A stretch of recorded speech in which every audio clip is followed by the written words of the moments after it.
आज के केस में जो कहानी है यह पूरा मामला केरल के शहर एर्नाकुलम में स्थित पेरुम्बूर का है, जहां एक 29 वर्षीय लॉ स्टूडेंट की छात्रा जीसा की 28 अप्रैल 2016 को उसी के घर में हत्या कर दी गई। हत्या का पता जब चला जब 28 अप्रैल रात 8:30 बजे जीसा की मां राजेश्वरी अपने घर पर आई तो उसने पाया कि उसकी बेटी फर्श पर मृत अवस्था में पड़ी है। जीसा की मां राजेश्वरी घरों में दिहाड़ी मजदूरी का काम भी किया करती थी। कई बार वह अपने आस पड़ोस में भी झाड़ू पोछे का काम किया करती थी। राजेश्वरी ने जब अपनी बेटी को मृत अवस्था में पाया तो उसने जोर जोर से चिल्लाना शुरू किया। तभी आस पड़ोस के लोग वहां पर राजेश्वरी के घर की तरफ भागे और उन्होंने पुलिस को इस हत्या की जानकारी दी। 1 घंटे बाद पुलिस घटनास्थल पर पहुंची। जीसा के शरीर पर 40 से ज्यादा चाकू के हमले किए गए थे और उसके कंधों पर दांतों के निशान थे। घर के पास से एक शराब की बोतल भी पुलिस ने बरामद की। इसके बाद फोरेंसिक टीम को कॉल किया गया।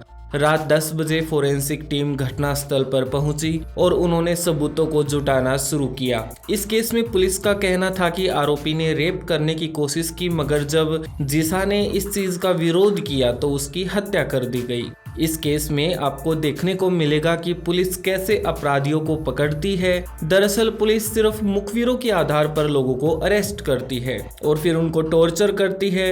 अगर कोई हाँ कर दे तो पुलिस का तुक लग जाता है। इस केस में आपको यह भी देखने को मिलेगा कि पुलिस कैसे बेकसूर लोगों को उठाती है। हालांकि जीसा मर्डर केस में एक निर्दोष ने आत्महत्या भी कर ली थी। कैसे राजनीतिक पार्टियां हत्या का खेल बना देती हैं और जीसा की हत्या आखिर किसने की और कौन लोग थे जो बेकसूर थे और पुलिस ने आखिर बेकसूरों को टॉर्चर क्यों किया। आइए जानते हैं कहानी को सिलसिलेवार तरीके से। जीसा पेरुम्बूर में अपनी मां के साथ रहा करती थी। घर के खर्च और बेटी को पढ़ाने के लिए जीसा की मां राजेश्वरी दिहाड़ी मजदूरी का काम भी किया करती थी। जीसा एर्नाकुलम के गवर्नमेंट कॉलेज में लॉ की स्टूडेंट थी। इस कॉलेज को महामहिम महाराजा गवर्नमेंट कॉलेज के नाम से भी जाना जाता है। ये केरल का पहला लॉ कॉलेज है। हत्या की खबर मिलने के 10 दिन बाद तक पुलिस के हाथ खाली थे। डीएनए में पता चला कि जीसा के शरीर में शराब भी थी। हालांकि पुलिस के सामने यह समझना बहुत बड़ा काम था कि जीसा के शरीर में शराब कैसे आई। जीसा की मां राजेश्वरी से पुलिस ने पूछा कि क्या जीसा शराब पीती है तो उन्होंने मना कर दिया। 2016 में केरल में चुनाव भी नजदीक आ रहे थे। चुनावी पार्टियों को विपक्ष पर निशाना साधने का एक अच्छा मौका मिल गया था। चुनाव के दौरान अगर कोई हत्या हो जाए तो ये राजनीति नेताओं के लिए सोने पर सुहागा होता है। जीसा मर्डर केस को भी पुलिस पार्टियों ने अपना निशाना बनाते हुए सरकार की आलोचनाएं शुरू कर दी। जस्टिस फॉर निशा का एक हैशटैग भी चलाया गया, मगर पुलिस के हाथ खाली थे। हर केस की तरह पुलिस बैठकर इंतजार कर रही थी कि कोई मुखबिर इस केस के बारे में कोई खबर दे दे। तभी जीसा के पड़ोस का एक शख्स पुलिस को फोन करता है और वह बताता है कि उसने कातिल को देखा है। पुलिस की टीम तुरंत प्रभाव से पेरुम्बूर के लिए निकलती है और जीसा के पड़ोसी से बातचीत करती है। वह बताता है कि उसने शाम को 6 बजे एक शख्स को जीसा के घर की गली में देखा था और वह नहर की तरफ जा रहा था और उसने पीली शर्ट भी पहनी थी। जीसा का घर नहर के पास ही मौजूद था। खबर के आधार पर पुलिस को अब कातिल के कपड़ों का पता चल चुका था। अब पुलिस ने अपनी कार्रवाई आगे बढ़ाते हुए आसपास के लोगों का पता लगाना शुरू किया कि जो पीली शर्ट पहनते हैं। तभी पुलिस को पता लगा कि सिथानू नाम का एक 35 वर्षीय शख्स पीली शर्ट पहनता है। केरल पुलिस ने जाबाजी दिखाते हुए शख्स के घर रेड मारी। जब पुलिस रेड मारने गई तो वह शख्स घर पर नहीं था। जब सिथानू के परिजनों से पूछताछ की तो उन्होंने बताया कि सिथानू 29 अप्रैल को तमिलनाडु चला गया है। यह सब सुनते ही पुलिस का शक पूरा सिथानू पर आ गया। पुलिस ने 10 मई को तमिलनाडु से सिथानू को गिरफ्तार किया। सिथानू को पुलिस स्टेशन लाया गया और जब उसका रिमांड लिया गया तो सिथानू हाथ पैर जोड़ने लगा। उसने कहा उसके पास पीली शर्ट जरूर है मगर वह कातिल नहीं है। पुलिस सिथानू से पूछती है कि तू अगर कातिल नहीं है तो भागा क्यों। इस पर सिथानू बताता है कि वह किसी से नहीं भाग रहा है, वह नौकरी की तलाश में तमिलनाडु आया था। पुलिस ने सिथानू को छोड़ दिया। तभी पुलिस को एक शख्स बताता है कि जीसा के पड़ोस में एक शख्स रहता है जो गांजा पीता है और वह नशे के लिए कुछ भी कर सकता है। शख्स ने युवक का नाम रवि बताया था। पुलिस अगले दिन रवि को गिरफ्तार करती है। पुलिस स्टेशन लाने के बाद जब युवक की तलाशी ली गई तो उसके पास से एक चाकू बरामद हुआ। इसके साथ साथ पुलिस को रवि के पास से थोड़ा सा गांजा भी मिला।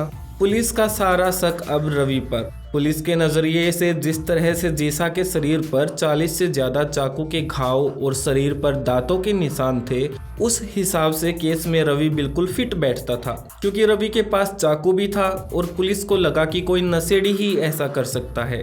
दरअसल एक चाकू पुलिस को घटनास्थल पर भी मिला था। करीब 8 दिन तक टॉर्चर करने के बाद पुलिस ने रवि को रिहा कर दिया, क्योंकि जिस दिन जीसा की हत्या हुई उस दिन रवि उस शहर में नहीं था। इस बात का पता पुलिस को रवि का रिमांड लेते हुए चला, वो भी करीब 8 दिन बीत जाने के बाद। हर तरफ पुलिस की नाकामी की चर्चाएं हो रही थी।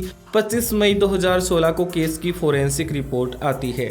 जीसा के शरीर पर दांत के निशान थे। उन सभी निशान की एक बड़ी फोटो बनवाकर अलग अलग पुलिस स्टेशन में भेज दी जाती है। पुलिस के पास अब एक जरिया था आरोपी तक पहुंचने का। पुलिस के पास आरोपी के दांतों के निशान थे। निशान देखकर साफ साफ समझा जा सकता था कि आरोपी के दांतों में स्पेस है। पुलिस को तलाश थी उस शख्स की जिसके दांतों में गैप हो। पुलिस 15 लोगों की लिस्ट बनाती है जिनके दांत के निशान हूबहू जीसा के शरीर पर मिले निशान से मिलते थे। सभी लोगों से कड़ी पूछताछ करने के बाद पुलिस के हाथ कुछ नहीं लगा। तभी 29 मई को पुलिस स्टेशन में कॉल आता है। वह शख्स बताता है कि केरल के जो नेता हैं उनके दांत बिल्कुल फोटो में जो दांत हैं वैसे ही हैं। और वह शख्स यह भी बताता है कि जीसा की मां उस नेता के घर काम किया करती थी और बाद में इनकी लड़ाई हो गई। उसी बदले की भावना से इन्होंने जीसा का कत्ल कर दिया होगा। यह सब सुनने के बाद अब पुलिस को पता लगाना था कि क्या सच में इनकी लड़ाई हुई थी और क्या सच में नेता के दांत में गैप है।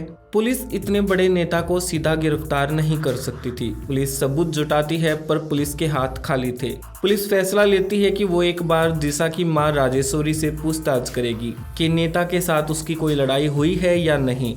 राजेश्वरी बताती है कि उस नेता के साथ उनका संबंध अच्छा है और किसी प्रकार की कभी कोई लड़ाई नहीं हुई है।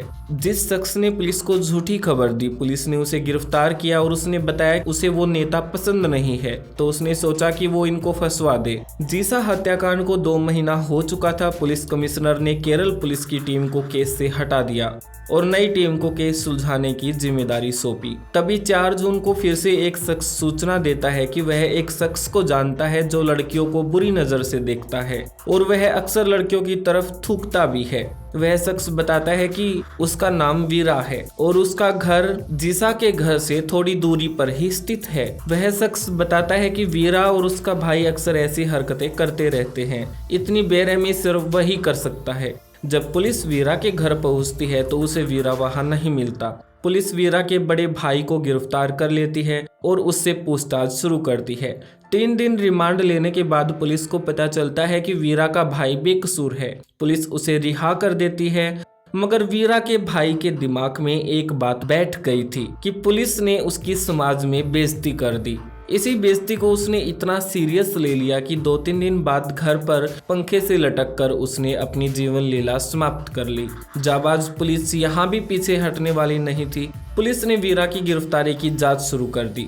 काफी मशक्कत के बाद पुलिस ने वीरा को गिरफ्तार कर लिया। जब पुलिस ने वीरा को गिरफ्तार किया तो वह जंगलों में दोस्तों के साथ शराब पी रहा था। पुलिस शराब की बोतल को कब्जे में लेती है।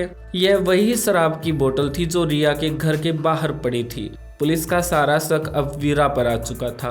ऊपर से शराब की बोतल भी बरामद हो चुकी थी, मगर डीएनए रिपोर्ट में पता चला कि ये वह शराब नहीं है जो रिया की बॉडी से पाई गई है। यहाँ पुलिस को फिर से एक बेकसूर को छोड़ना पड़ा। तभी कुछ दिन बीत जाने के बाद पुलिस को एक शख्स बताता है कि वह मजदूरी का काम करता है और वह इस केस पर लगातार नजर बनाए रखा है। वह शख्स बताता है कि उसका दोस्त आमिर 28 अप्रैल से गायब है और उसके पास एक पीली शर्ट भी है।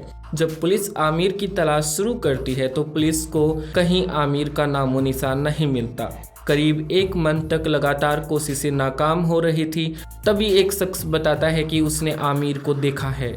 वह उसके पड़ोस में रह रहा है। पुलिस तुरंत वहां पहुंचती है और आमिर को गिरफ्तार करती है।